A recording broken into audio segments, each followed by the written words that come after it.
दोस्तों नमस्कार। आज प्रस्तुत है मुंशी प्रेमचंद द्वारा रचित एक श्रेष्ठ कहानी नमक का दरोगा। नमक का नया नया विभाग बना था। विभाग में ऊपरी कमाई बहुत अधिक होने के कारण सभी लोग इस विभाग में कार्य करने को बहुत उत्सुक थे। उस समय के दौर में फारसी भाषा का अधिक बोलबाला था और उच्च ज्ञान रखने के बावजूद भी सिर्फ फारसी की प्रेम की कथाएं और श्रृंगार रस के काव्य पढ़कर ही व्यक्ति उच्च पदों पर पहुंच जाते थे। मुंशी वंशीधर ने भी फारसी भाषा पढ़ी थी, इसलिए वह नौकरी की तलाश में घर से निकल पड़े। उनके घर की आर्थिक दशा बहुत दयनीय थी।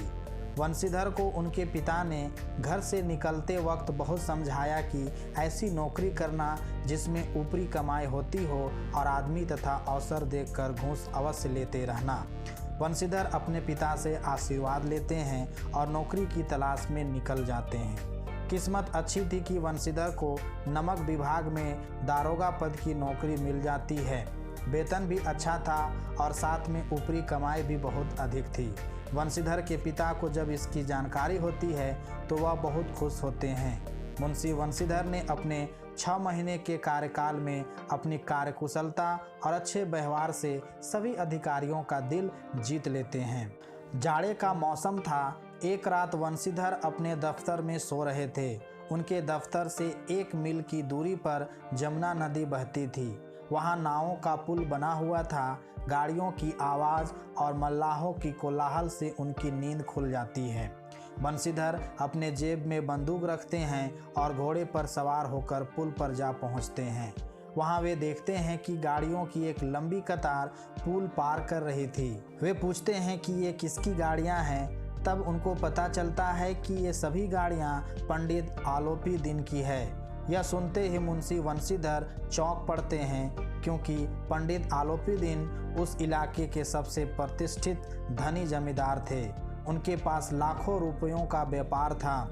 मुंशी वंशीधर सभी गाड़ियों की जांच करते हैं। तब उनको पता चलता है कि गाड़ियों में नमक के ढेलों की बोरियां लदी है। यह देख वंशीधर गाड़ियों को रोक देते हैं। पंडित आलोपी दिन को जब यह बात पता चलती है कि वंशीधर ने उनकी गाड़ियों को रोक रखा है, तब वह अपने धन पर घमंड कर मुंशी वंशीधर के पास पहुंचते हैं और वंशीधर से अपनी गाड़ियों के रोकने का कारण पूछते हैं। पंडित आलोपी दिन ने वंशीधर को रिश्वत देकर अपनी गाड़ियों को छोड़ देने के लिए कहते हैं, किंतु वंशीधर एक ईमानदार व्यक्ति थे, इसलिए वे अपने कर्तव्य पर अडिग रहे और पंडित जी को गिरफ्तार करने का हुक्म दे दिया। पंडित जी आश्चर्यचकित हो जाते हैं। पंडित जी ने रिश्वत देकर भी वंशीधर को नहीं खरीद पाते हैं और अंत में पंडित जी को गिरफ्तार कर लिया गया। अगले दिन चारों तरफ यह खबर फैल जाती है कि पंडित आलोपी दिन के हाथों में हथकड़ियां डालकर उनको अदालत में लाया गया है। हृदय में ग्लानि, क्षोभ और लज्जा से पंडित जी की गर्दन झुकी हुई थी। सभी लोग आश्चर्यचकित थे कि पंडित जी कानून की पकड़ में कैसे आ गए। सारे वकील और गवाह पंडित जी के पक्ष में थे। वंशीधर के पास केवल सत्य का साथ था। न्याय की अदालत में पक्षपात चल रहा था। मुकदमा तुरंत खत्म हो गया। पंडित आलोपी दिन को सबूतों के अभाव में रिहा कर दिया गया। वंशीधर के उदंडता और विचारहीनता के बर्ताव पर अदालत ने दुख जताया, जिसके कारण एक अच्छे व्यक्ति को कष्ट झेलना पड़ा। भविष्य में उसे अधिक होशियार रहने को कहा गया। पंडित आलोपी दिन मुस्कुराते हुए बाहर निकले। रुपये बांटे गए। वंशीधर को व्यंग्यमानों को सहना पड़ा। 1 सप्ताह के अंदर कर्तव्य निष्ठा का दंड मिला और मुंशी वंशीधर को नौकरी से भी हटा दिया गया। पराजित हृदय, शोक और खेद से व्यथित अपने घर की ओर चल पड़े। घर पहुंचे तो पिताजी ने कड़वी बातें सुनाई। बूढ़ी माँ को भी बहुत दुख हुआ। पत्नी ने कई दिनों तक सीधे मुंह बात तक नहीं की। 1 सप्ताह गुजर गया। शाम का समय था। वंशीधर के पिता राम नाम की माला जप रहे थे। तभी वहाँ सजा हुआ एक रथ आकर रुकता है। पिता ने देखा कि वह रथ पंडित आलोपी दिन का है।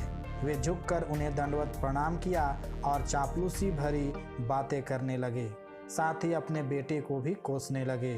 पंडित जी कहते हैं कि उन्होंने कई रईसों और अधिकारियों को देखा और सबको अपने धन के बल पर अपना गुलाम बनाया। ऐसा मेरे साथ पहली बार हुआ जब कोई व्यक्ति ने अपनी कर्तव्य निष्ठा द्वारा मुझे हराया हो।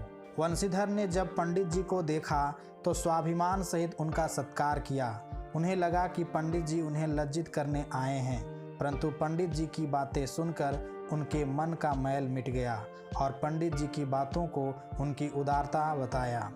उन्होंने पंडित जी को कहा कि उनका जो हुक्म होगा वे करने को तैयार हैं। इस बात पर पंडित जी स्टाम्प लगा हुआ एक पत्र निकाले और उसे प्रार्थना स्वीकार करने को कहते हैं। वंशीधर ने जब कागज पढ़ा तो उसमें पंडित जी ने वंशीधर को अपनी सारी जायदाद का अस्थायी मैनेजर नियुक्त किया था।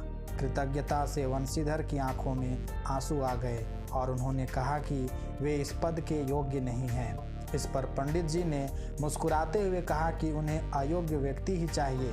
वंशीधर ने कहा कि उनमें इतनी बुद्धि नहीं है कि वह यह कार्य कर सके। पंडित जी ने वंशीधर को कलम देते हुए कहा कि उन्हें विद्वतापूर्ण व्यक्ति नहीं चाहिए बल्कि धर्मनिष्ठ व्यक्ति चाहिए। वंशीधर ने कांपते हुए मैनेजरी की कागज पर हस्ताक्षर कर दिए। पंडित आलोपीदीन ने मुंशी वंशीधर को खुशी से गले लगा लिया। धन्यवाद।